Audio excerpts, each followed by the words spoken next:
আসসালামু আলাইকুম। চকলেট ছাড়া চকলেট কেক খুবই সহজে ঘরোয়া উপায়ে যা ঝটপট খুবই সহজে বানানো যায়। যাই হোক, আমি আজকে সন্ধ্যার নাস্তায় এইটা রেডি করছিলাম, তো সেইটাই আজকে আপনাদের সাথে আমি শেয়ার করলাম। তো আশা করি যে যেখান থেকে দেখতেছেন সবাই আল্লাহর রহমতে ভালোই আছেন, আমিও ভালো আছি। যাই হোক, আমি তো নতুন, তো অতটা ভালো এডিটিংও ভালো বুঝি না, আর ভিডিও আসলে এক হাত দিয়ে করি অন্য হাত দিয়ে করি এরকমের, তারপরে একটু ঘুরে ফিরিয়ে নিই।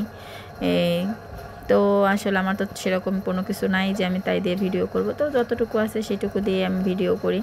তো সবাই একটু আমার পাশে থাকবেন, ঠিক আছে? আমাকে সহযোগিতা করবেন, আপনাদের ভালোবাসা যেন অনেক দূরে এগিয়ে যেতে পারি সেই দোয়া করবেন। তো যাই হোক, এই যে আমি চকোফান বিস্কুট দিয়ে আর কি 3 প্যাকেট বিস্কিট নিছি। 3 প্যাকেট বিস্কিটের দাম নিছি 15 টাকা, 5 টাকা করে দাম, তো 15 টাকা করে নিছে। তো 3 প্যাকেট আনছি। তো 3 প্যাকেট আনার পরে তারপরে এই যে বিস্কুটটাকে গুঁড়ি করে নিলাম। গুঁড়ি করার পরে যে আমার একটু ঠান্ডা লাগছে, কথা বলতে কষ্ট হইতেছে। তো যাই হোক, গুঁড়ি করে তারপর বাটিতে ঢেলে নিলাম। ঢেলে তারপরে দুধ দিয়ে দেবো একটু ঠান্ডা কুসুম গরম, মানে হালকা একদম যে যেন আঙ্গুল সেরকমের ঠান্ডা দুধ দিয়ে লিকুইড দুধ দিয়ে তারপরে ওইটার মধ্যে ভিজাই রাখছি একটু সময়। তারপরে আর কি করার পরে নরম হয়ে গেছে।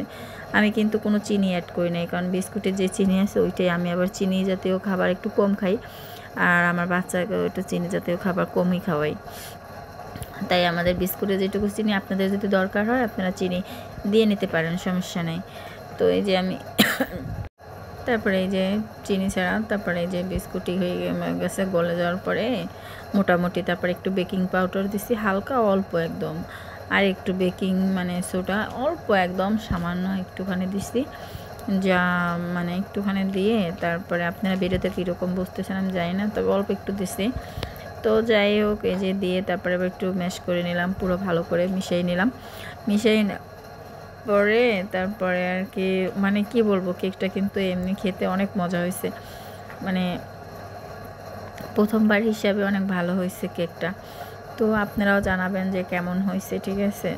সবাই কমেন্ট করবেন, যদি পারেন একটু লাইক করে দেবেন, সাবস্ক্রাইব করে দেবেন, পাশে থাকবেন সব সময় আপনাদের। এই যে তারপর একটা বাটিতে টিফিন কেড়ি, বাটিতে সবার ঘরেই থাকে তাই না?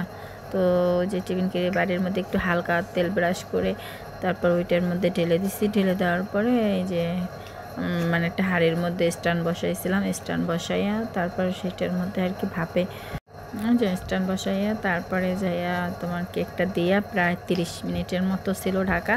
তো 30 মিনিট পরে যে উঠাইছি, উঠাই এখন এটা কাটতেছি। চাইরকোলটা একটু হালকা মানে করে নিলে ভালো হয়। তারপরে এই যে থালে এখন আর কি ঢাইলে নিচ্ছি, ঢালার পরে এই যে উঠাইছি। মানে আমার একটু ভুল হয়েছে, যদি একটু মানে আটা বা ময়দা দিয়ে নিলে ভালো হইতো, আর একটু তাহলে আর একটু বড়ো হইতো, ফুল তো বেশি। 3 প্যাকেট বিস্কুটে আর কি হইবে। তো যাই হোক, আলহামদুলিল্লাহ খেতে কি আমার ছেলের কাছে দিছি, আম্মু বলতেছে আম্মু আমি কাটবো, তারপর ওর কাছে দিছি, ওই কাটতে আসছে অনেক মানে যেরকম পারে আর কি, ছোটো মানুষ তো। তো আমি এবার থাল এক হাত দিয়ে ধর আর এক হাত দিয়ে ভিডিও করছিলাম, তাই তেমন মানে হয় নাই। তো যাই হোক, ভালোই হয়েছে, মানে কি বলবো, অনেক মজা হয়েছে খাইতে, কিন্তু এমনি অনেক টেস্ট হয়েছে, ভালোই লাগছে খাইতে, এবং অনেক সফট হয়েছে কেকটা, মানে কি বলবো, অনেক সুন্দর হয়েছে। আপনারা কতটুকু ভিডিও তো দেখে বুঝতে পারছেন আমি জানি না। যে ছেলে খেয়ে আমার রিভিউ দিতেছে, সে বলতেছে অনেক ভালো হয়েছে। তো যাই হোক, সবাই আশা করি ভালোই আছেন, আমিও ভালো আছি আলহামদুলিল্লাহ। তো ভালো থাকবেন সবাই, যারা যারা আমার ভিডিওটা পুরো দেখছেন ধৈর্য সহকারে, তাদেরকে অসংখ্য অসংখ্য ধন্যবাদ। তো এই যে খোদা হাফেজ।